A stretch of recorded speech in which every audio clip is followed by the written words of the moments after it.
finding companies. If there's an agency, you'll buy an agency. Yeah, so we have mainly in the M&A space. We try to find companies, either help them grow, buy percentages, do advancing, do different things to it. And then we'll try to wrap them up, deal with a private equity fund and go from forward on that end of it.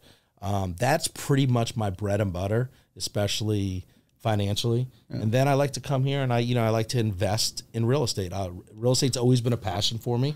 So I like to invest in real estate, and it's kind of it's been nice. And you can live anywhere in the world. You live in Biloxi. Yeah, so I live in Biloxi. So, rumors around moving to back to Boca, which is completely untrue. We offer home, auto, commercial, builders, reps, and life insurance. Oliver's good. Oliver Shots Insurance. The Jordan Perron Podcast.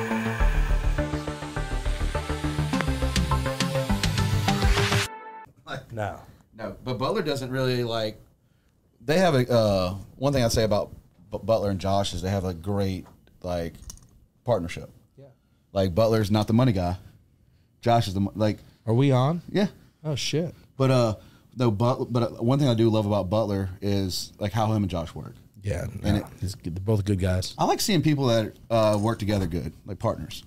It's important. I mean, even partnership, you need to work well together. How many partners do you have? I'm trying to have none. Life's a lot easier with no partners. But no, I got a couple here in different aspects of my insurance business and my. But are they long-term partners you've been having for a long time in the insurance world? In my insurance business, most of the guys that are involved that have some equity have been with me for 20 plus years. So long time. How long did it take you to figure out insurance? Pretty quickly, probably in the first 2-3 years. But now my business is so different. It's more like the M&A space rather than the true insurance space. So what is that? I don't even know. Like mergers and acquisitions. We buy companies, help funding, raise capital, etc. Okay. Now, last night I was at the pad.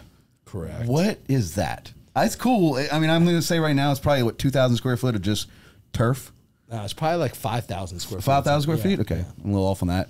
That was awesome. Yes. That's a cool spot. Definitely. So it's open for events.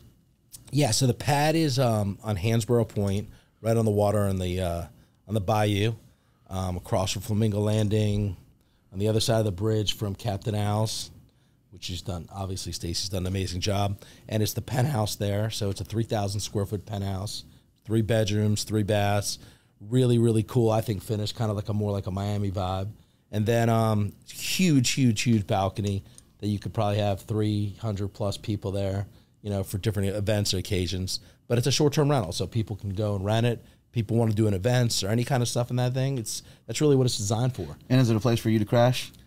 I haven't crashed there yet, but my kids have crashed there and friends have crashed there, but I have not personally crashed there. Are you happy with the development of that, bringing in the condos there? Yeah, so it's been a very stressful development. It's been very tough to do. We've had a lot of red tape that we've had to cross, but yeah, I think it's been great. I think now that people see it and up, I think it's a huge, amazing addition to Gulfport and to the coast. And I'm happy. I mean, I just want to finish out. I got to finish out Tower 1, which is going to be at the bottom. It's going to be a little restaurant and bar, and some office spaces. And so I'm hoping to finish that in the next few months, depending on the city, getting permits and other stuff. It's been very difficult on that end of it. How long does it take to get a permit? Man, a week? Well, if you're dealing with the city of Gulfport, it's been very, very, very difficult the past year. I wonder why that is. I mean, especially if you're bringing in revenue. It's a weird game. I get confused now. It's man, if you're trying to you're trying to come in new business, which I think is amazing. I'll tell you right now, I love going down Pass Road and seeing your little Boca Raton flavor on everything, all white, clean, but it does make a difference. I appreciate it. I used to go past there and it was just clutter, nasty. No, I know. And now you go out there, it's hey, that's nice. Yeah, it's what it is. I'm more the investor and not the developer. I'm not really involved in day to day. I don't know much about construction, but it is extremely, extremely frustrating not being able to get stuff approved in a timely manner. and not having people realize how important it is. Time is money, especially in construction. Every day you're down, it costs you money. Oh yeah, a tremendous amount of money, and obviously as interest rates gone up, and not only that, but we had buyers that bought in that building 2 years ago. So every unit is completely sold to some end user, and some people are going to sell them and hopefully make good money. And it is what it is. But it is frustrating because I want to get the restaurant open badly. And I want, to have bathrooms downstairs for the people that are at the pool. And I want to have the office space done. So, my hands are tied right now. I mean, every day I'm calling up saying, what's the deal? What's the deal? We have it completely framed out. We're just waiting to put drywall and really start rolling. I mean, we have furniture set, but it's been very, very difficult. And dealing with the city of Gulfport, which I'm sure people have heard from elsewhere, it's just been very challenging. I don't know what the issues are completely because I'm not involved day to day on that end of it, but it's been extremely frustrating, time consuming, and also financially draining. So when you put a permit in, how long have you waited for a permit? Like what's the the time because numbers. How long have you actually waited for a permit to go through? It just depends because you go in for a permit and you put in your request and they come back with questions. And why do you need a permit when you've already got a permit to build? Well, you have a permit, but then every time you want to put drywall in or electrical in, so you need another permit. Yeah, they need an inspection, and just getting an inspection and for them to respond, and then they say, hey, you need to do this or you need to do that, and you respond to them, and then it takes another week or 2 weeks. It's just I'm just not used to that. So I've been doing a lot, especially in. I think they're just mad because Cowan's becoming stronger than 49. Maybe. I don't know what Listen, Gulfport's got a huge opportunity to be a huge powerhouse. I mean, it's got everything going for them. It's got you have the port, you have a real downtown area, but I think it's just right now. I just think nobody knows what the right hand's doing to the left hand. But it's been for me as a builder, a contractor, or an investor. It's been a complete, utter disaster. And I know I've talked to other developers, and, this will be for sure my last project I'm doing in Gulfport for a long time. Is it that bad? Yeah, it's pretty bad. You can't do like a fast pass, like, your passport. Like, you can't just, I'll throw an extra $1,500, get it through. They can't know that works? No. I mean, you listen. I mean, if things change and, they get their building department change and their planning department change. But, I mean, for me, it's just too hard. I mean, I can't go and invest my time and my energy and my money and just not have stuff approved and not get answers. I just can't. It's not worth it for me. I mean, I'd rather go to do projects, which I'm starting to do a lot right now in Biloxi, and it's like night and day. It's like dealing. It's just been incredible dealing with them, and the city actually wants the business. Rather, the city in Gulfport, I feel like, maybe they don't want the business. I mean, you brought this up to me like probably a year ago. So it's been going on for a while. Oh yeah, I mean it's been bad for the past couple of years, but it's gotten much. That's sad. In the last 6 months, that's sad because you want new development. You want to bring people here. I mean, I've been here 7 years, 8 years. You've been your last year at the Run with us, Pink Dress Run, and that thing's grown so big. I mean, me and John are really involved in Gulfport. I love it. Like but I hate the fact that when you tell me like, you can't get something done because of permit because we need new development. We don't need, and you can't wait because they got to realize, and this is the truth, they got to realize that like every day y'all are down, it costs you money. Oh, and you can go now you're lucky because you're in the insurance world and you can drag it out a little longer. Imagine somebody's put all their money in. No, I mean they can't wait. No, and I talk to a lot of other business owners and especially people like Stacy. I mean, Stacy at Captain House, what she's done is an amazing job, and I'm like. I tell her all day, I'm like, man, the city should be like loving you, kissing, and she's having difficulties also. Everyone, pretty much anyone I know that's doing development in Gulfport's having problems right now. And hopefully they resolve it and whatever it is, but it's really the building department and everyone else. And I hate I hate even throwing people under the bus, but it's just tough. I mean, it's frustrating, it's tough. And hopefully it can get resolved. I mean, I got to finish Tower 1, and then I have Tower 2 to finish. Which is we'll go vertical hopefully, as soon as I finish Tower 1. But I got to wait for Tower 1 to get done. I mean, I can't just, that's the most important thing. We have the pool, everything else is done. People are living there. You got turf. You brought turf in this one again. Yeah, we got turf. Pretty much every. So let me ask you a question. Every balcony's got turf. Do you get a discount for turf? Everything I see Bella, everything is turf. I don't, but I actually I'm a huge fan of a company down here. It's called Fusion Turf. They've done a great job. They've always been there on time, getting everything done for me. So, I just think I'm all about maintenance. So you pay a little bit more up front, but the maintenance is so easy. It's always, it's nice to be in the wintertime and everyone else's grass is brown and all of a sudden mine is like bright green. It makes a big difference. And I just think it looks good. It's sharp. I'm going to tell you right now, Flamingo landing turf you had. Yeah. Wasn't as good as the turf I just touched yesterday. Well, yeah. It was way softer on my feet. It was thicker. Yes. And I felt like a cloud. So now, it's different. So, times have changed. Flamingo landing turf is completely different. I wasn't using fusion turf at the time, but now they're using like these brackets underneath. So instead of it being like gravel and limestone, especially on balconies, they have like these little plastic brackets. So when it rains or anything, it goes down and the drainage goes underneath it. So there's never water sitting. And what's nice about this grass also, especially on that balcony, it's really thick. It's like a plush thickness grass. I'll be honest with you. Last night, you invited me to come, and I was like, all right, I'm going to show up. I had it, network and say hey to people, but I honestly just want to sit there and listen to John play. Yes. I was like, you see me slide in. I was like, I sat on your chair. I was like, I need to go say hey to somebody. Yeah, John and Carrie, they're both great. I mean, I'm looking for downstairs. We're going to do a really, really cool speakeasy bar, high-end lounge, and I want to get John and Carrie and some other good musicians there to play like really cool lounge music, and not have big crowds, be like, it wants to be more of a 25, 30, 35 people and really just be like more of a high-end, different kind of vibe than we have on the coast. How in the hell did you come up with the pad though? Like you were laying in bed with your wife and you're like, hey Kelly, I'm going to make a pad. Yeah. So we named it the Pad. So kind of like with all short-term rentals and stuff, I like naming them just to be something. So it's called the Pad at Hansborough Point. And you just go there and you feel like, oh, I'm in a bachelor pad. Or and I'm like, this is like my pad. It's just really cool, unique, and different. I personally think it's one of the neatest spots on the coast. I think everyone should have the opportunity to go check it out. Last night, and I appreciate you coming.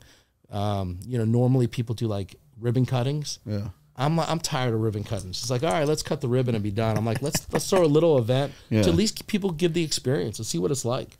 And I think it went really well. There's nothing like that 6 o'clock sun comes down. No. Oh, dude, and you got the right view. The view, and guys, the pad. I'm telling you, like, and you can rent it. That was fascinating. I wouldn't. She said, go to the fourth floor, and me and you didn't talk about the pad or anything. I'm like, all I know is I was like, all right, Ivan sent me an invitation, and normally when I send invitations, you come. Yeah. I told him I was like, I got to be there for him. I get there, and same thing with John. John's really, I'll kind of push him to do music. A lot, and that's something because he's always, 8, 9 o'clock at night. John comes over here and we just sit around and play music, and I get to take it in. I put these headphones in. He sings in that mic, and I'm sitting there like, oh yeah. And John can jam. People don't know. Dude, John was in the choir. Oh yeah. I mean, he can jam. I mean, some of that country music. He sounds just like him. Well, Stapleton. I mean, he's just like. That's what I was telling him earlier today. I mean, literally, he is. He's got some serious. But he's also talent. got some soul to him. No doubt. He's got some soul. John, look, we went to the Sandbar right there across. Me, him, and Captain Al. Like 5 in the morning. Oh gosh. Yeah, it was like 4 or 5 in the morning. 3 Musketeers. Yeah, and Captain grabbed the mic, and then John grabbed the mic, and all of a sudden John hit that soul music. I was like, dude, He's like, yeah. I mean, I tell him like, you're a little country, but there's some soul in you, John. Yeah, he can sing. All those Carters can sing. Christina can sing. I think Jake can sing a little bit. Alexis definitely can. I don't think Joel. I think Joel's like Joel can sing a little bit. I don't think he's that good though. I think he's the black sheep of that the singing crowd. He's into politics, so yeah, there's no doubt about it. So I mean, but no, it's cool. Like I was telling John, because so when me and Emily had a miscarriage, this is when I really pushed John because John's like, didn't want to eat. I was not in a right mindset, and John's like, I'm coming, and he stayed a whole week. Wow. And fed me I was like, well, if you're gonna be here, I took that camera and I hit record. I was like, then I'm gonna record you playing. Yeah, he can play. And he would because he's getting better at guitar, but and he'd sit there and play like, John, stop looking at the guitar. Who cares if you miss a chord? Sing. And then he's like, all right. So I got some videos. We go back and look at the videos, but you can see he's just more nervous about the guitar playing than his actual, like the emotion he puts and the power behind it. And also, dude, I said, stop playing the guitar. Who cares you miss chords? Just play. And he's like, all right. And then it was a full recording, and it was like 3 hours long. And watch him develop. And that's what I was saying. Like, I have to. Like I went there. First thing I did when I got there was go see him. Oh, yeah, I want to see. Number one, I hadn't seen him. He was on vacation. Yeah, I love my John, and but I'm so proud to watch his development of his sound, because he was so it's 5,000 square feet. So he was all the way, guys. He was all the way across, and you can hear him from the bar. And the bar is amazing. Yeah, I appreciate it. Yeah, we did. Listen, I have to give props to my wife. You know, she's kind of like, I kind of like have a little vision of what I want to do as a project, and then she's the one that goes in there and kind of decorates it. She actually built out that whole bar, not personally built it out, but designed the bar inside, outside, all the stuff. So yeah, she did a great job. And yeah, the only thing with that, when I spoke to John last night, is he told me, he's like, next time we do an event up here, instead of having just speakers going one way, we're going to do surround sound. So you could have speakers behind the bar as well, so everyone around can kind of feel like more of a surround music. But no, it was amazing. Like, listen, I'm excited to do it. I know John's like, hey, I wanted we're going to do some really cool events there. And listen, anyone knows, bridal shower, you want to have a bachelorette party, you want to have a kids. We've had a couple kids, 12-year-old birthdays, 14-year-old birthdays, anything. And the pool, I don't know if anyone has seen it, but the pool at Hansborough, I think, is hard to beat. I mean, I think it's one of the coolest, biggest pools probably on the coast. That's got to be a hard, I mean, dude, you have some land, but that's got to be a hard development. Oh, you're on a corner. Oh, it's brutal. I mean, you know, so I was actually lucky. I bought it. I bought the land from someone that was looking to sell it, and I bought it, and you know, didn't really know what I was getting into. And I've learned a lot on this project. I've never done a project like this, so I've learned a lot on phases to do it, how to do it, and you know, you live and you learn. I mean, you know, nothing comes easy. Timing took a lot longer. Interest rates were really inexpensive when I first started. Now interest rates are higher. Insurance has changed. But I think when people see it and see what we've done, you know, you're able to pull your boat up there. I mean, there's a lot of pluses. The sunsets are probably second to none. I'm very proud of the project. You geek out on it, don't you? You drive by on your boat and you're just like... I'm just proud of it. You know, I like to see those things. I like, as I said, I've always, even like Pastor Ed, I like taking something that's ugly and something nice. That was nothing. That was, you know, there's nothing there. Do you ever think you're going to do a TV show? You're like HGTV on the coast right now. No, I do not want to do a TV show. You know, I do. You know, I come on you. You're like really the only podcast I've done. I really do. I've been on a couple other ones, but I just more do it just because, you know, you tell me some people want to hear my story here, good, bad, and different. And I mean, you're a mystery down here. I mean, it's like, I try not to be. I mean, I pretty much I keep it. It's funny. Is Ivan a drug lord? Is Gosh. Ivan a crypto billionaire? Is Ivan? Not. I mean, it's just like the other day. It's like Ivan moved back to Boca Raton. You're like, dude, I'm just building a house over there. I'm not leaving the coast. It's so funny. Like the rumors, the rumors I hear are quite humorous. But people, I'm pretty boring actually. I mean, I get up early in the morning. I train with a couple buddies. And what time do you go to bed? People laugh at me, but I swear I'm typically in my bed by 6 o'clock. I'm not sleeping, but I'm typically eat dinner in bed by 6. I'm like a grandpa. Eye mask? You wear eye mask when you sleep? No, a what? An eye mask. Do you? No, I don't wear an eye mask. You don't do that? No. You but you know, pajamas? No, I don't. What's your name on it? I'm pretty much. I'm like one of those naked sleepers. I like to sleep. So I mean, you know, in case my wife turns over, you never know. No, but on a serious note, I mean, I'm like, you know, I'm not a partier. I don't drink during the week. I do try to have a few drinks on the weekend, try to relax. But I'm more about like, I like to get up. I like to work out. I like to, you know, do work. I like to kind of have meetings, kind of mess around with people. I'm definitely sarcastic. Do you work from your home still in your office? Yeah. So I have a outside, I have like another building in my house and above my garage, and that's pretty much where I work when I'm down here. But usually my work is typically like on the phone. So, you know, a lot of my business in Florida, I'm always on the phone. So, you know, that's pretty where my work is. But yeah, I mean, I'm in my office every day at my house, and I might go to like, you know, Gulf Coast Exotic for a minute or here or there. But no, I mean, I'm usually at my house. But I mean, your business is insurance. Your properties are like a passion project for you. Yeah. But you've helped me with insurance. So I got into insurance. I was like, this is fascinating. If I was doing, like, I'm going to learn this a little bit. And I started Oliver Scott Insurance in January 1. Right. And it's good for Oliver. You know, it's a good confidence builder.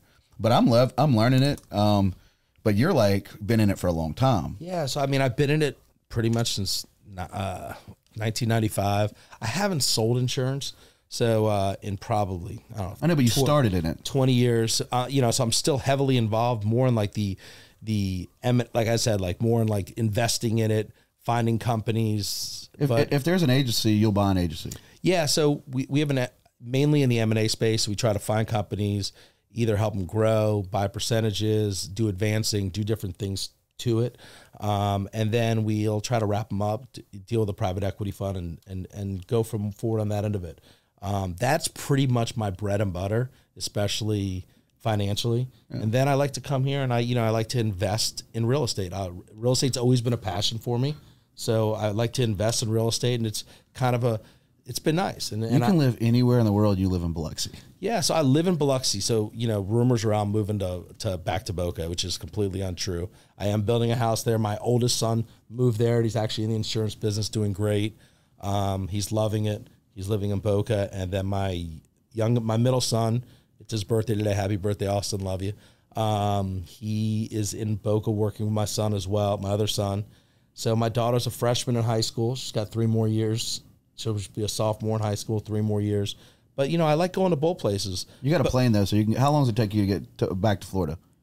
Like from your house, get in your car, you and Kelly get in the car, drive to the airport. How long does it take you to get home? Well, if I happen to fly private, which I don't always, people always, another exaggeration. I would fly every day private if I could afford it. Yeah, and I, honestly, that's why I don't, because it's hard to afford every time. It's kind of, but it's it takes about an hour and a half, 2 hours to go in there, and but typically, I'll fly a lot. If I'm going out, I'll fly Delta, whatever else it is. I don't mind it. It's it's easy. Did you get into Boca Raton before it became super expensive? Yes. Well, so I've lived in Boca my entire life, and as I tell everyone, it was like a retiree community. Everyone either worked at Eastern Airlines or IBM. I was actually telling someone last night, her dad worked at Eastern Airlines, and when Eastern Airlines went out of business, literally the whole town went into depression because everyone lost their jobs. But no, it was very, very modest town, and it was really retirees, older people. When I grew up, when I was a baby, and now it's become like Young Money, Wall Street. It's like the Jersey Shore. Every private equity fund on earth. Yeah, but it's gotten that. COVID has changed South Florida so much, from Palm Beach to Boca to Miami. It's probably the hottest, most expensive real estate in the country. So it's definitely changed a lot. Do you have rentals over there? A few? Yeah, I've definitely have properties over there. I have a bunch of investments over there. It's just a different kind of investment and properties than you'd have here on the coast. Do you feel like your Boca's influenced you to build stuff here and make things? Oh, 100%. You have a certain style. Like, if you see a white, clean building, if you see white shopping centers, they're definitely, you're behind it. Yeah, well, I don't, but I think, it's a certain style. In Florida, or even just traveling around the country, you see stuff that you don't see here. So I want to try to bring stuff, not that the Gulf Coast is behind the ages, but I think we are. Like, you go to certain areas, like if you're a Mediterranean house in Florida, people now are knocking them down after they're 5 or 10 years old. Now everyone's into modern, clean lines, whites, grays. It's just different. And then and now you're starting to see that here, but that's just how it is. Those hot, trendy areas like Florida, California, they kind of start everything, and then everything comes here. But people now want simple. Like, I'm starting that container, I actually go June 4th for city council approval. We had planning commission approval. Is that Biloxi? Biloxi, yes. Will we have a steakhouse that you talked about, or no? No, we will not have a steakhouse. This is completely different. The new, where MGCC, the new road is off Pass Road. Yeah. I'm looking to do like these 7 container houses, but just something that you'll see in other areas that you don't see here. They're tiny homes. They're small, tiny homes, anywhere from 350 square feet, and you can make them to. Does Kelly 2,000. feel the same way about properties that you do? Like, does she get excited the way you do about it? No. She's like, another one? What's wrong with you? Yeah, like, you get up, you're like, okay, I know insurance is your focus. And then you get up and you start moving these properties. You're like, watching TV or whatever. You're like, you know what? I'm going to buy that property right there. I'm gonna build a condo. This is like how you think. It's like, no, I kind of, I'm all about like highest and best use. So if I find something I like, I want to say, what's the highest and best use for this spot or this location? Yeah.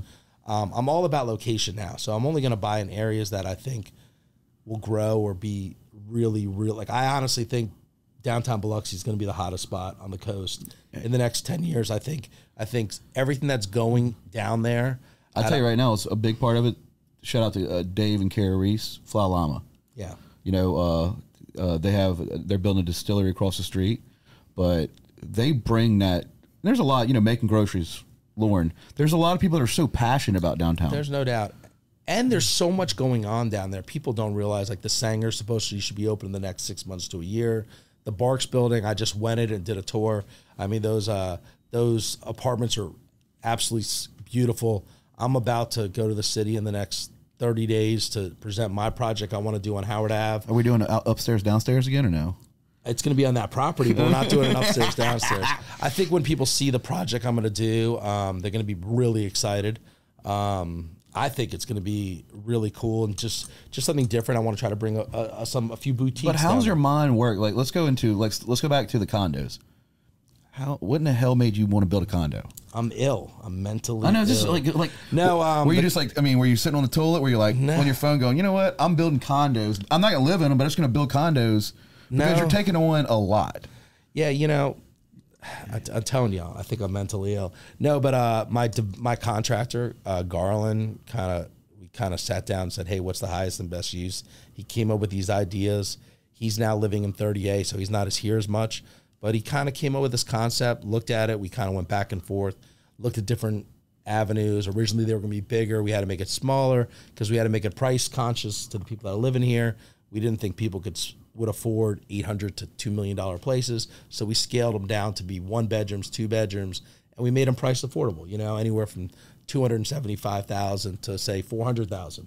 So we made them affordable, living on the water, having nice amenities and different stuff like that. But Garland kind of designed it. We had a planning meeting with guys that actually helped us build the plans. Then we went to engineering, and kind of that's where it came from. You know, and at the time it was a lot easier because interest rates were lower and you can kind of do stuff. But that's one thing I gotta say though is, like, you know, me and you talking. Shout out to Ricky, but like I tell you all the time, like, you know, Ivan Bacchus on the Bayou is one of y'all's properties. Correct. And I tell him, like, do you know he bought the building next door just to have you be able to have drinks off a boat? Like, what? Yeah. I was like, he had to make Ivan has his own art district in Ocean Springs. Yeah, it was the city was not gonna.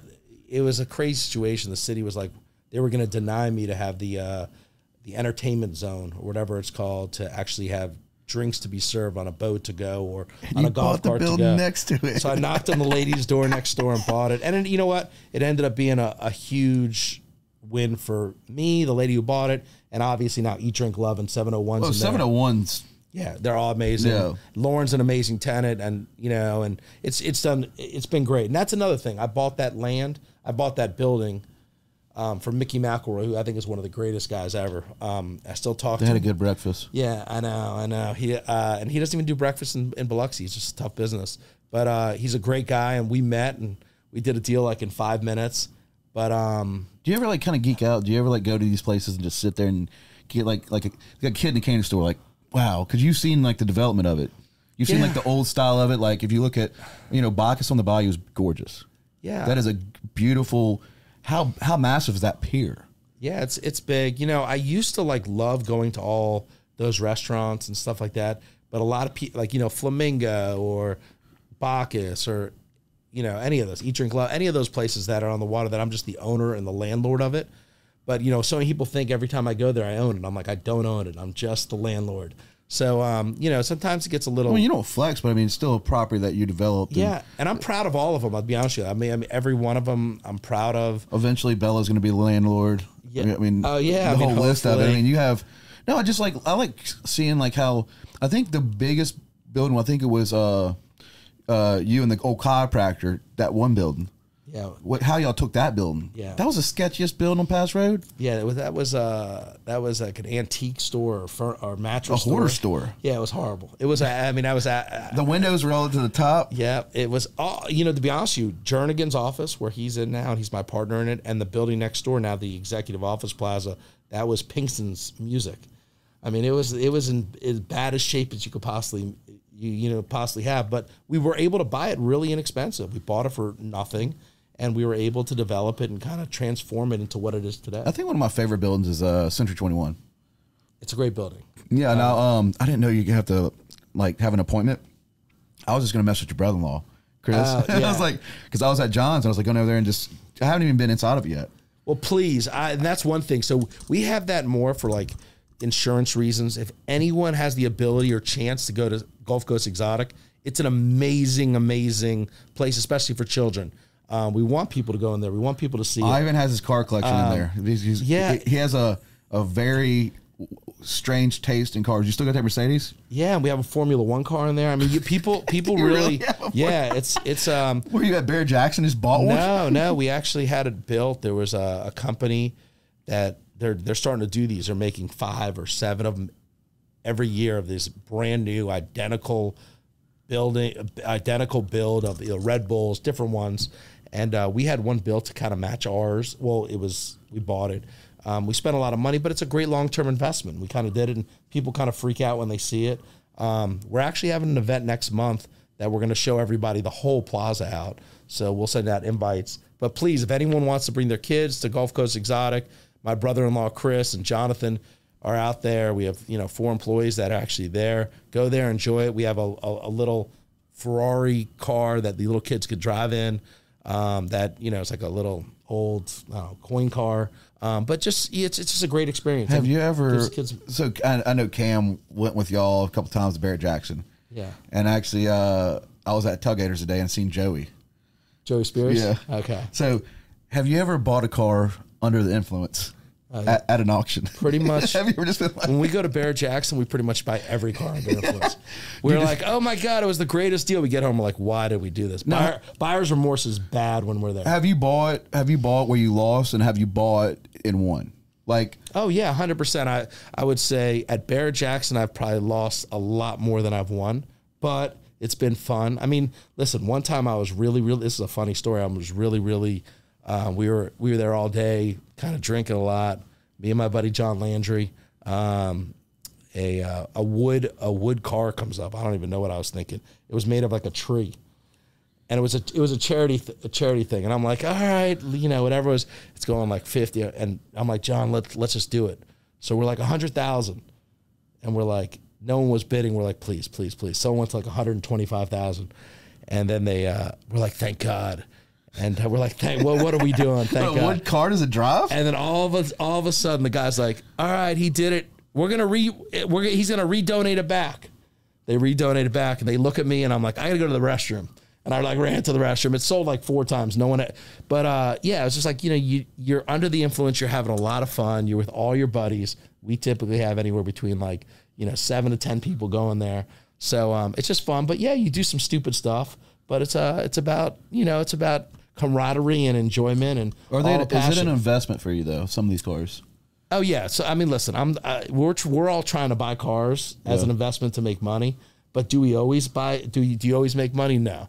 I mean, I wish I could say, oh yeah, all my money's made in Gulf Coast Exotic, but I'd be lying because the company itself is not profitable. But I mean, it's fun. We enjoy it, and it's great for the coast. But it's not a major money maker for me. But you're all over when it comes. Like right now, you pulled up in a Bronco. Correct. 2 years ago, 3 years ago, you pulled up in a Bentley. Yeah. You've been on the show, like our old show, 7 times. Yeah. That was you coming in, and you're like, I'm going to tell my story. Yeah. And now you're on my own solo show. But I've always been fascinated because like right now you showed up in a Bronco, beautiful Bronco, but like you're all over the place with vehicles. Yeah. I'm funny. I like all cars. I could jump in a Bronco. I like everything. So the Bronco to me, it's a really cool Bronco. They're called Raptor. It's a Bronco Raptor. Is it fast? No, none of those cars are like super fast, but I like it. I mean, I'll drive anything. I mean, I'm not like picky. It's not like, hey, I want to drive this, I want to drive that. But whatever I'm kind of in the mood for, it's one of the best perks about having Gulf Coast Exotic is, if I want to drive a sports car, I can drive a sports car. If I want to drive a Jeep, I could drive a Jeep. So it's definitely one of the bigger perks you get to use and drive. And, but I don't have like a favorite. Everyone's like, oh, what's your favorite car? I don't have like a specific favorite. I used to love sports cars. Now, as I've gotten older, You know, it's hard for me to get in and out of them as much. So you're gonna get a minivan like me? I might have to, but I've been Toyota Sienna. I like just more like I've been driving this Hummer EV now, and I love it just because you're high up. It's easy, you know. It's just a great car, or like a luxury or any kind of sedan. I'm not really big into sports car. Are you satisfied? Like, you know, since you've worked really hard to grow your empire, are you ever satisfied, or do you always want more? No. Like, what makes you tick? Like, what makes you, like, I mean... I'm completely content in life. Like, the one difference between me and most, I think, I don't ever look at anybody else and, like, I'm not, like, a jealous person or say, man, I wish I had this, I wish I had that. I want everyone, to be honest, I want everyone to do well. I want every restaurant. I'm not that type of person. I'm not, you know, I'm super competitive in life, and, like, I want to do bigger and better things, but I'm content now. Like, I'm at that age in my life that I'm going to be 52 years old. You look at 31. Yeah. I'm really about like seeing my kids succeed and let them grow and kind of teach them and be with them and be, like I'm really looking for the next 3 years. Like, after 3 years when Bella's done with school, like traveling and enjoying my life. Where are you going to go? What's your first trip? Places I haven't been. It's been really hard to travel with your kids in high school. I want to go to like Dubai and Singapore. Do you have a house there or no? No, I don't have houses there. You don't know yet. No. You might. And I won't. But no, I won't. No, I want to be able to like kind of like really start, people don't realize like, they're like, oh yeah, he doesn't work that hard. He's lucky or whatever else it is. They don't realize, I used to work, especially when I lived in Florida, I was working 60, 70 hours a week, being in the office 7 a.m., staying there till 8 p.m., Monday through Saturday. I worked. And what did it feel like when you finally made it where you don't have to worry about bills? Like, I know when you said, all right, we go on vacation. The funny thing is you're always worrying about bills because if you want to grow in life, you're buying more and more stuff. And when you're buying more and more stuff, like investing in buildings and condos and all this other stuff, you got to make money to support those bills. So you're never like, hey, as long as you're continually growing and doing projects, you're always going to have bills and you're always going to be paying for stuff. My goal is to be done with that. It's like, hey, in the next few years, not have to worry. And listen, I'm always going to do something. I'm always going to invest in different stuff. So it's not like I'm not going to do anything, but I just don't want the day-to-day headaches. Like, hey, I tell my kids all the time, I feel like a firefighter. Like, what do you mean? I'm like, all I do is put out fires. It's always an issue. Oh my God, this happened or this happened. Now you got Logan though. Now it's Logan's time. Yeah, like it's Logan. Listen, both my boys. Kick it off to Logan. Hey, I couldn't. Logan's in Florida. He's doing the insurance and he's doing amazing. He's got his own little agency now. He's got 12, 13 employees and he's doing great. But he's learning. He's working 60, 70 hours a week. He's learning and I'm glad he went down there. I threw him in the fire. He's been working with a guy I've been working for 25 years, kind of been like his mentor. And he's learning, like, you go to South Florida, you don't take off on a Friday afternoon and go fishing. You're not playing golf on a Saturday morning. you're working. And, you got to... Is that different? Well, it's different. You come here, like, on the coast, and people are like, hey, I'm going to go fishing in the afternoon, Wednesday afternoon, and we're going to go fishing, or I'm going to play golf. You go to South Florida, and everyone is working. Everyone's working hard. It's a different kind of work ethic. Here, I think everything's laid back and relaxed, which I love. At my age, I love it. I think some of these young kids that are really, really ambitious, I think the reason why we see them move is they go there because they see everybody else very, successful, all striving for financial whatever to make money and seeing these beautiful cars and that kind of stuff. I personally wish we had those jobs and those careers here that we can keep these kids that are skilled and are really motivated, that want to make a lot of money. I'd love to see them stay here, but it just seems like it's hard for them to do that. My brother, he has a company over in Anaheim, California. He left here. He was from Bay High, graduated 2 years before everybody. Everybody made fun of him because he's a nerd. Super smart, perfect scores on his ACTs. Yeah. He worked at Waffle House as a cook, and his ass backpacked to California, and now he writes code for Toyota. Wow. And he's a contractor in Texas, but he's been over there 20 years now. I'm 37. Michael's 45, but like he comes here to mom's house. He loves it because he likes the laid back stuff. He's like, it's a whole different world over there, like work wise. He's like, he's like, people don't understand like the worth ethic there compared to the coast. It's just different. And, and not that it's bad here. I mean, listen, I love it. Like, I love coming here. I wear usually shorts and t-shirts pretty much every day, but I had a lunch meeting this afternoon. But, it's just a nice life here. It's nice and relaxing, and you feel like you can do stuff and not have to stress as much. I love this place. Yeah, no, listen, the coast is hard to beat. It was a big thing for me and John with Carter's Champions. You watched us grow that. You've always been a sponsor, and it's like, this year raised $133,000. Yeah. In September, we're dropping our own Carter's Champions weed. Wow. Yeah, we're getting a percentage donated to the hospital. It's going to be an indica heavy for people with appetites. I mean, a lot of these patients that are struggling with like eating and pain. So we're coming out with, it's a F cancer strain, and it's not like, it's not for everybody. It is for everybody, but it's going to be a tough one. And John Jordan, and shout out to Con Life, but they're the Turf Master family in Pascagoula. Great family. Right. It was a cool idea that we were talking about, and when I talk to some of these people that are battling with cancer, they don't know. You walk into a dispensary, they don't know what to get. Yeah. And so I'm excited about that future. I got into insurance. I think Matt was an influence on me, but you've been an influence on me. And, after the mattress store, I was like, okay, wait a minute. And then I started going through the Mississippi State, like all the laws. And I'm like, wait, if something happens to me, Emily's got 90 days to take my book, take my test. And I'm like, I can leave something for my family. There's no doubt. I got my little, my dad's going through issues right now. But I got a 21-year-old sister, and he raised. She's coming on board. That's great. So it's like, it's this foundation that I'm going to be able to create for my family. It's similar to what you did for, one thing I love about you is you put your family first. Yeah, I mean, I listen. I mean, you get to my age and kind of everything I've been through, good, bad, and different. You realize like friends are friends, but nothing's more important than your family. Yeah. But it takes having a kid. It takes having like for me, having Oliver. Yeah, there's no doubt. And seeing the personality and there's absolutely zero doubt. I mean, and the conversation. We sit at a dining room every night. We sit at a dining room table and eat dinner. Yeah. And now Oliver goes, so how's your day, Mom? That's great. You gotta love that. And I'll tell you one thing, it only gets better. Like I miss every stage of my life with my kids, and I'm going through different stages with my daughter. She's 15, which is, obviously girls. I'm not used to girls because I have 2 older boys. But it's just totally different than my boys. But like my boys now are 22 and 23 years old. And like I literally I'd rather be with them than anyone. I mean, we go out and party, we have fun. We're going to, I go to dinners with them. I go out with them. Friends. Yeah, they're like, I love going to Oxford, visit them. And even Bella's at that age, the girls are so different.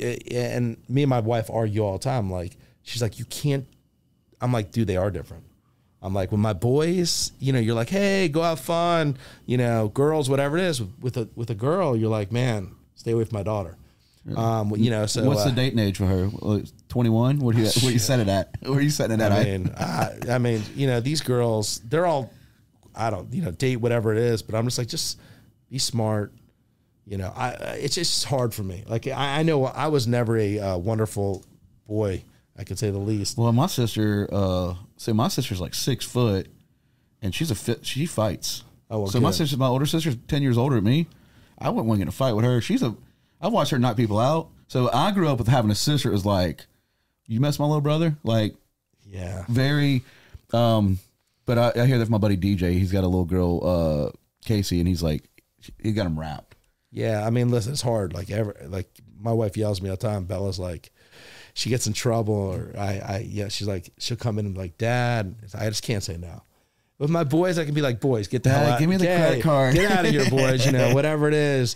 With my daughter, it's hard. I mean, she has me wrapped. There's no doubt about it. What does she want to do? I know the boys are doing insurance. Where's she going? She's young. She's only going to be a sophomore in high school. What's she going to do? I don't know. I think she's kind of like more like Kelly, but she might be a boss bitch. She's pretty sharp. But I don't know. I really don't know what she's going to do. And it's got to pick up from y'all though. Like, I mean, Kelly's your partner. but also in business. Yeah. It's not, y'all have this teamwork. So I'm pretty sure I would say Bella's probably seen y'all in workflow. Yeah. Because y'all work at home too. I mean, you bring, and people say that you separate work, but it's always moving. Yeah, so Kelly and I don't really like truly, Kelly doesn't, we don't work at all together, but when I do a project, Kelly has really good vision and she's really good at the decorating end of it. But but she has got no involvement in the insurance space or any of that. She doesn't kind of know that stuff, but Kelly's just an amazing partner. Like she's just great. And like, hey, she kind of knows when I'm going through good stuff, bad stuff, whatever it is. And she's a true ride or die. So, and I think my kids see that, and they see our relationship is super strong. And Kelly's like one of my best friends, so it's kind of easy. So it's worked out very well, and having that relationship as a husband wife, and also we do some projects together. I usually let her just do her thing. She's like, "Hey, Ivan, I'm going to take care of this condo or this house," and I'm like, "Do it," because I trust her. 100%. How old were you when you got into insurance? How old were you? I graduated right when I graduated college. Actually, it's maybe a year after I graduated college. 22 years old, and so I've been in it for almost. Well, you were like 30 years. Old podcast. You can go check that out. It's Jordan Matthew. We did. Ivan came on and talked about some struggles he went through. I definitely. You can go and find that podcast and watch it. There's several podcasts to watch. Definitely the Weekend at Bernie's one was the good one. I remember. So what made you who inspired you to get insurance? Was it your family? Did you look into Yellow Pages? No, it's kind of funny. I became good friends with this guy named Landon. He was actually from Dallas, and his dad was in the insurance space. And I started working and selling insurance like door to door. And it was in Miami, and I was doing pretty good. And then I went on a trip, and this older man named Peter Noward, who was he's the owner of a company called Conseco. He was starting an online insurance agency, which back then no one ever heard of online insurance. The only thing was AOL. And he's like, "Hey, you're young, you're doing well. We need some people like your age to start doing some online insurance." And I'm like, "Man, yeah, I would be 100% in. Let me know." So about 3 or 4 months later, he came down in town. I was living in Miami. And he came down in town to Boca Raton, and he flew in. He was obviously very, very wealthy, but much, much older. At the time, he was probably in his 70s. And he asked me to meet him at the airport. I met him there. We were going over stuff. He's like, "Hey, jump on my plane." And I'm young, and I'm like, "This is crazy. I'm gonna jump on this guy's plane." So I jumped on his plane. We flew to Cleveland, Ohio. I went into his... You had to feel like the shit. I was like, this is the craziest thing I've ever seen. So I jumped on his plane, and he's like, "Hey, I want to talk to you." And he's like, he brought me into I'll never forget it. It was a boardroom, and the whole boardroom had white. It was all white, stuff for markers. Every wall was, and by the time he was done, he's like, "This is what I want to do." The entire wall was written down and different stuff this guy wrote. And this guy was like a genius. He's like, "Hey, I'm starting this company called QQ Link. It's Continental General Insurance Company. We're going to get every single lead we get is going to be from AOL." They'd signed a deal with Steve Case, which was huge at the time. He's like, "I want you to be a divisional vice president. We're charging, there's going to be 10 of y'all, and we're going to charge $250,000 each." I'm like, "Man, I don't have any money." And he's like, "You don't need to put up any money. I'm going to put it up for you." He goes, "I believe in you, you're young." And I did it. And all of a sudden we grew, became really, really big. Every .com company became like multi-billionaires. We were trying to go public. The market crashed. So we didn't make any money out of it, but I continued to grow and did it. And he was kind of like my mentor for 5 or 6 years. And I kind of grew and just kind of went from there. And ever since then, I kind of learned, and I learned from guys. I mean, I was the young. So you've been in this shit for 30 years, yeah. Jesus. They used to call me the kid. My nickname was the kid. I'm 3 years in, and one thing I learned about insurance is people find out I'm doing insurance now, which I got on my license. I was telling you I'm going to get it. I if you tell me read a book, I'm reading a book. Yeah, I'm fascinated by it. And when people found out I was doing insurance, I can tell you right now, I can feel the, what are you doing? Yeah. I want to get people now. I won't even shake my hand sometimes. Well, it's a very competitive market. Yeah, you know what? Everything's competitive now. I mean, Well, I'm not a real estate agent, so I don't know what that feels like. Yeah, so. well, I mean, real estate, insurance. It's just all very, very competitive. So you just gotta. the cream rises to the top. So if you're good at something and you put the effort in, you're going to do well. I was talking to Jesse, Michael's Sutterman, yeah, he's doing it. Me and him were talking like, hey man, I send Kelly Dickens, her husband David, he has that Allstate. I'll send him stuff if I don't have a spot for it. There's so much room for all of us. The thing is, I love marketing. Yeah, like I've been proud of myself. Been working on a website, doing all my SEO, and now I just I sold a house, $500,000 house. Families from Arizona, never even talked to them, all from the website. Wow, it's amazing. And they're like, because I've been doing that thing we were talking about. Like, you kind of inspired me. Like, hey man, if you got to get it, I got hit up at like 5:45 at night, and I get this message because everything runs on my phone, all company stuff. And I got him a quote in 15 minutes. It was like 6:30, 7 o'clock at night. Sent an email, sent a text. Yeah. And she said, we're going with you because you were so fast at responding. Yeah. And I was like, thank you. That's one of the keys, I think, in any business. I'm trying to get better at it, but I still got to understand the insurance, but I think it's one of the keys. And I think that's probably one of the weaknesses we have down here on the coast is everyone's so laid back. But I mean, I'm like, hey, if someone texts me or call me, I'm gonna call them or text them back right away, or say, hey, I'm on the phone, I'll call you back. I think that's one of the most important things in any business is you being proactive and you being able to get back to somebody, good, bad, and different. I mean, a lot of times it might not be good news. You got to tell them, hey, listen, your rate increase went up 40%, and you got to tell them that, but I'm searching for other products and I'm doing other stuff like that. I love that more than anything. I'm working on a guy, Cameron, he's about to build over there in Ocean Springs, right by your building. Lovers Lane, and he's got a property, and he reached out to me. Shout out to Brad J, sent him to me too. But he was like, man, I don't know what we're moving, but I worked on a builder's risk for him. I worked on flood for him, and he was like, man, thank you. Yeah, I was like, yeah, I mean, eventually you're going to be my client. Yeah. And I was trying to tell him, is like, because I'm still doing a little marketing, because it keeps us going, because I'm not touching the insurance stuff. It's been tough. But I like it. Yeah. It's scary, especially with some commercial stuff, because I'm learning commercial, and you can't just like ask anybody. But I'll get it figured out. I mean, it's just like, I go to sleep, you're going to laugh. I go to sleep to like insurance YouTube videos. Yeah, that's funny. like it's in my head. So it's like, they have the guys, if you do anything, you can always just YouTube it, and there's courses. So I'm old, and I'll just go to sleep. I go to sleep to like, just trying to take, you can't take in everything at once. And I learned that too, is like, you got to take pieces and you got to figure it out. And I'm excited about the response thing because and I'm like, hey, can you give me a Google review? Yeah. Yep. And it's just, but I want to get really efficient with it, but I do want to focus on, we're very proud, it's January, February, March, April, and we're going May. Dude, I'm getting leads from that website, because I build websites, so I just was like, all right, well, I'm gonna go all in on this website. Oh yeah. And dude, I know you're on a different level online, but there's nothing like getting a lead on the internet that you've worked. Oh yeah. It works. It's like self-gratification. I mean, you do it yourself, you do anything yourself, you feel great, but listen, the future, to be successful in any business, no matter if it's insurance, real estate, anything. I mean, marketing, it's all marketing. I mean, if you don't have leads, you're never going to sell.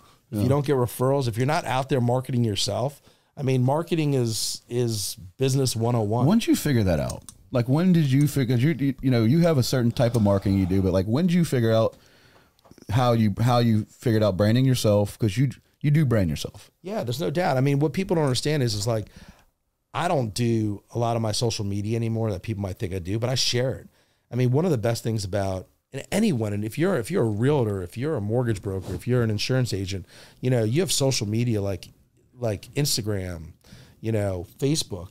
You do a post, share it, send it to people, send it to groups. I mean, all my projects, the Bella, the Brew Paddle, the Bacchus, any of those places that I'm involved in, if I see something, I'm going to share it. I mean, where else can you get free advertising? If I share, the Brew Paddle, and all of a sudden one person goes and has breakfast there the next morning, I just got them a customer at no cost. How's that place doing? They're doing great. I mean, I don't know if anyone hasn't, if you haven't been there, you need to. I mean, I think the food, breakfast wise, nothing competes.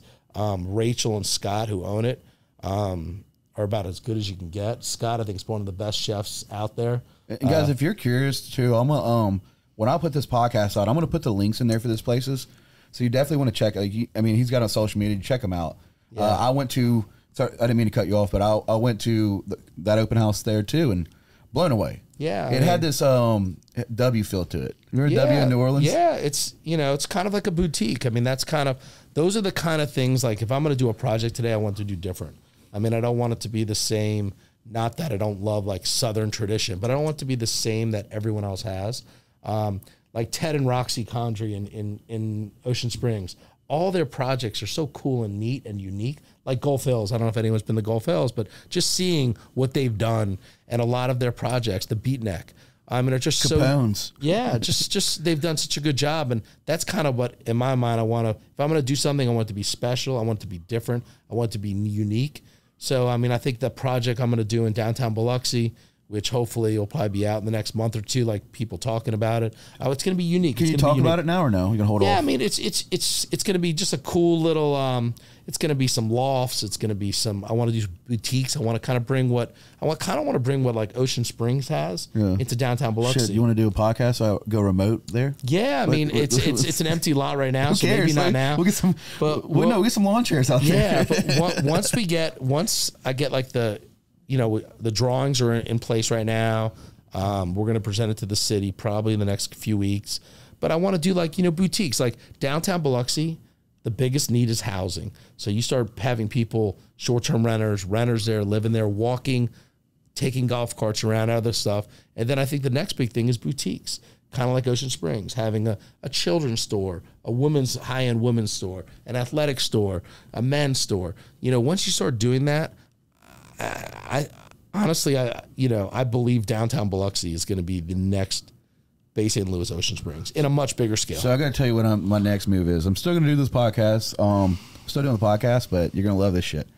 I got mics. I'm going remote for about a 15-minute show for local businesses and shit. I like it. Just going to get out. And, like I did Lewis Rash. He was a Biloxi civil engineer at 88 years old.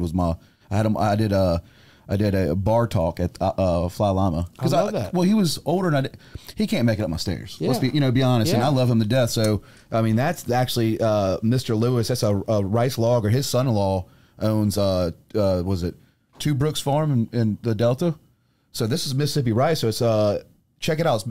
It's a Mr. Lewis. It's a Lewis. It's a rice logger. It's a light beer. But that's one of their first prints. And I just was like, man, how can I have... I feel like I can get stories out of older people. We did a show and he met his wife when he was in the military in New Orleans. They're both on dates. They didn't have phones back then. Right. Oh, no doubt. And he tells me stories like he remembered in the 90s because he owns all that property on Porter. And she passed away. I'm sorry, Mr. Lewis, because I mean, he's still a trooper. He still drives and does his thing. But he's like, hey, one morning I woke up, she bought a Rolls Royce on eBay. I was like, dude, what's that like? He's like, I don't know. I was like, yeah. Hey, but that guy that's why I got to get out. I gotta hear these stories and so, I mean, it's not going to be hour-long format because I still want to do this. I love this. And there's a lot of history behind it. We laugh, we've had good times. No, there's no doubt. And that's something that I do want this. This show's not for sale. This show's highlighting, Ivan Spinner, the way I see Ivan Spinner. Because if I call you on the phone, if I'm stressed out, you give me advice. Yeah. And you're no bullshit. You're not like, I mean, I'm very grateful for it, but like this show means a lot. But something about a 15-minute. I agree. Go hang out at Bella, just like sit at the bar and just, hey, who are you? We can go do one in the Vault and the Bella. I mean, one thing that people don't, I mean, like, I'm going to shoot you straight no matter what. Yeah. No ifs, ands, and buts. I'm not going to fluff pull it up a little bit more. I'm not going to fluff anything. If I think you're an idiot, I'm going to pretty much tell you you're an idiot. I mean, that's just how I am, my personality. I'm not, but some people say, oh, I'm intimidating. I don't think I mean, once you know me. It's your shoes. Yeah, probably. I'm a big Nike guy, but I mean, I think, I'm gonna shoot you straight. I feel like I treat everyone, no matter if you're a landscape guy or you're like, the owner of a casino. I'm going to try to teach. I don't care who you are or what you are, but I am going to try to shoot you straight. I've met a lot of assholes, and especially that have money, and they're very, especially for a while for me when I was doing Carter's Champions, and it was, I'm the co-founder. I never told people I always just fuck with John. Yeah. And like Bush Oshlet, sweetheart. Yeah. You know, Mr. Butch. Shout It out to was Mr. Butch's birthday yesterday. Yeah, and Rick Carter. Another great Solid. guy. Yep. Treat me like gold. But I've met some people that have money and they're just like, and they don't know. They'll come to my events. Yeah. And they'll like cut in front of me and like and just like rude to me and cut me off. And I'm like, I don't want to be you. No. Like, you know, one thing about you is like you drive your boat.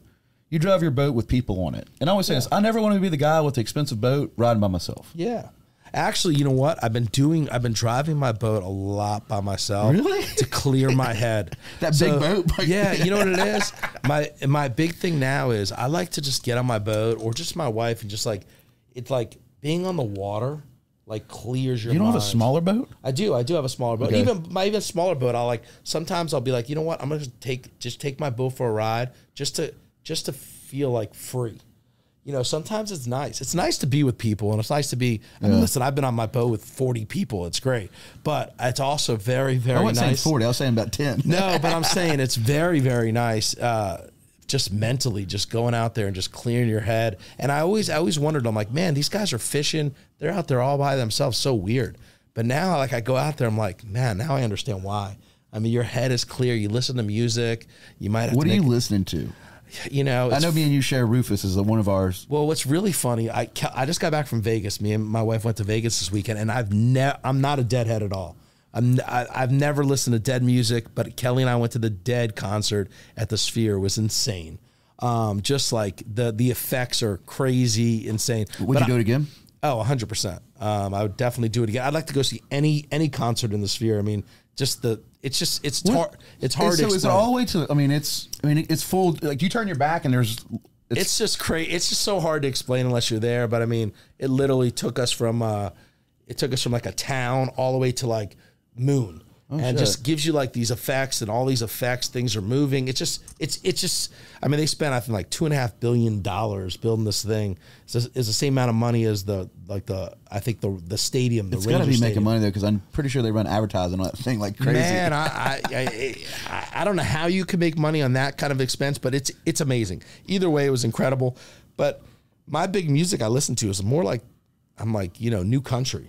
I like Morgan Wallen. Now I love. What about Cassius Culpepper? Yeah, Cassius Culpepper. He's good. All the he's signed by the same group. Is he? Yeah, he's in Nashville. And they got signed. He got signed. Like when I was telling Emily, and I always told him like I helped him, put his music up, and he stayed with us Christmas Eve last year and slept right here. Oh, and great. He's famous from Alabama, yeah. and I love him. And but yeah, man, he signed Nashville, big deal. He's in the recording studio. Me and Oliver got to FaceTime a few times. I'm super proud, but it was like, I was telling him, like, man, you got to get out of here. Like, I love the coast, but if you get in the music circles of the coast, you're never going to expand. And I said, you got to go, bud. And he's doing it, dude. I'm telling you, go hit his TikToks up and stuff. I will. It's insane. He is going to be one of the next large country singers. The only problem about the music business, it is there's so many talented people out there. You go to Nashville, you walk into one bar, and you're like, God, this guy's incredible. You walk to the next bar, oh my God, he's incredible. There's so many talent, and I think a lot of it is luck. Right place at the right time, right song, and that's how you make it. Because there's so much talent out there, it's incredible. Matt McDonald was telling me, so he performed 2 years ago, which I did his cuts and videos for Cash Playing, and I was at the VIP booth. I think you were there that year too, Island View, and Live Nation was there. Partners of Live Nation, and I grabbed my phone and I said, "You got to listen to this guy, Cash," and I played it for him, and they're like, And then Matt told them last year because Cash came and played at CrossFest. He's like, "Hey, remember when we showed y'all Cash?" It's like funny. He rubbed it in. He's like, "Remember when we showed y'all?" Because like you said, but the reason why Cash is winning is he's determined. Like he started playing music during the pandemic, because he was inspired by Jonas Brothers, and he was actually an elite wrestler.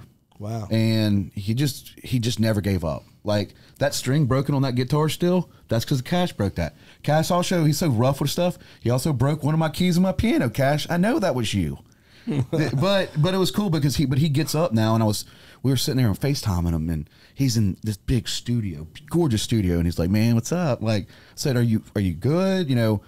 How's it going? He's like, "Man, I'm making money, but I get to write." Well, that's great. And that was it. And then he said, I told him, I said, only thing I ever want from you is when we go in the green room, I want sunflower seeds. That's all I ask. Hey, listen. Hey, I mean, no matter what you do, if you got to fight, and you got to fight, and you got to give 100%, and you got to really want it. You got to want whatever you do. I mean, and wrestling especially. I mean, being a wrestler, I had good friends wrestlers in high school and college. I mean, those guys work as hard as you can get. I mean, I don't know if there's a harder sport in the world than wrestling, because not only do you got to kill yourself wrestling, but then you got to cut weight, and it's just a very, very, very demanding sport. So let's be straight up, because then you're a Penn State guy. Yeah. And I've seen some stuff on the news about Penn State lately. But you're a tennis player. I mean, you're a what you call yourself? You call yourself a professional tennis player, correct? No, I mean college professional. Like, what would you call yourself? I was a college player. Yeah, I played some tournaments. What do you think about pickleball? Pickleball's becoming insane. I mean, no, but for an actual tennis player, I listen. Almost every guy grew up with playing junior tennis and college tennis. Like, everyone's playing pickleball now. I mean, pickleball has become the fastest growing sport. Can you kick ass at pickleball? I think I'm pretty good. I play a little bit here and there. I'm not playing like a ton, but I'm excited. I live right by the mall, and on Hobby Lobby, Drew Brees is doing an indoor tennis facility, taking over Hobby Lobby down there. It's going to, I think, open in October, which I think is massive for the coast. I don't know how financially well it will do. Are you putting money up and kicking ass? No, I'm not putting any money up, but I think it's... I'm saying, are you going to play some games and whoop ass? Oh, yeah, I'm definitely going to play. Actually, my boys love it. My daughter's loving it, and my wife just started playing. So, hey, it's a great sport. People love it. I think it's great. I mean, before you know it, that'll be like an Olympic sport. Now, do you dress out like full blown Jordan stuff, like sweatband? I don't. I got to try to find like my pickleball outfit. You need to have. I don't know what they have, but I don't. No, I'm pretty casual when I'm just playing a little pickleball here and there. Well, I mean, I like any kind of development. I really, with the permits, and I know you said you're done with Gulfport, but things are changing.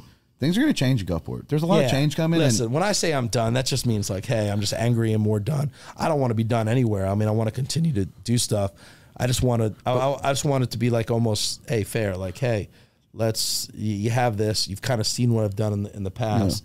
Yeah. Let's make it easy for any developer. I mean, you're building a house. But the thing is, what really bothers me is you're putting money up. It's not like you're sitting there going, hey, just like I'm using government money. You're putting your own money up. You're taking your own risk. And I've never even asked them for money. So that the city of Gulfport has I never said, hey, give me a grant. Hey, give me do this stuff. This is my own money, and time is money. So did they pay for the billboard? Make Pass Road great again? No, I paid for it. So it's like you do all this kind of stuff, and it's like, hey, it's got to work both ways. And so it's just got to be respect, and now it's like, hey, time is money, and guys, not just me, but other people that are investing in. What do you think about us winning the Sands? We won that. I know, it's great. I got a golf cart. Oh, nice. That was a deal. Nice. That was a deal, Josh, and I hadn't received it yet because we hadn't broke ground. But I did the change.org. That was me. Yeah. Butler called me in the morning. Was like, because I was like, we were kind of filling out 31 units and being quiet about it. And Butler's called me. It's like, dude, we got to do this. I said, if we do this, we're not quitting. And dude, we hit that change.org, and I went to his office, and I was just like, let's go, dude, let's go. Because I mean, I kind of grab onto the underdog story. Like I've helped. We've been apart during some battles and stuff. I just like Butler. Like he deserves to have that property. Well, that's just stupid. I mean, that's just common. We won though. That's just common. That is what typical person that was going against them with money try to battle something that made no obvious sense. Are you going to ride with me on my golf cart in downtown LA Springs? My 100%. Parents got a place on Porter Avenue right behind the Lazy Oak. Oh, that's nice. And it's going to be wrapped to Sands. It's going to be wrapped to Sands. Wow. Going to put speakers on it. Me and you could just jam out. I'm in. And that's, like I said, I don't think you should be, like I know you said, I don't think you should be done, because without a person like you, my kid, as he's 6. So imagine in 10 years, I mean, what you've done in 5 years. Yeah. I mean, listen, I tell everyone, I talk to a lot of developers, and everyone's kind of frustrated. And, I think it's sometimes good for people to come out like me and explain my frustration and saying, hey, how come this isn't being done here? How come this isn't being done here? Listen, as developers, time is money. We want these projects done. Yeah. And, sometimes when you have these delays, like like I've had and other ones have had, and other frustration that I know a lot of my friends that are developers have. You know, it's important for, you know, the city to come back and be like, hey, look, you know, we're making mistakes also, and try to improve. Oh. You know, we've been begging them now for the last year and a half, guys, you need to improve, you need to do this, you need to do that. But sometimes it's like they just don't hear. And so, you know, coming onto stations like this and other stuff, realizing, showing people like, hey, the reason why this isn't moving is not the developer's end of it or other people's end of it. It's, you know, there's a lot of different reasons. And, you know, one of the reasons here is, you know, I feel like I'm in a situation that I can't get the next level progress. Well, you got a finishing statement you want to say before we wrap this up? A statement? Anything?